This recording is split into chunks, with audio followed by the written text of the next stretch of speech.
श्रीचंदनपुर मुख्य रास्ता कड़े थिबा एक हिटाचीरे लागिला निया पुलिसर तदंत जारी।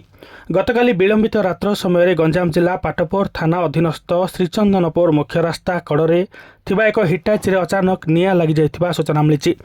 तेबे घटना पाटपुर पुलिस एवं दमकल बाहिनी घटनास्थल पहुंची निया को आयत्त करथिबा सूचना मिली।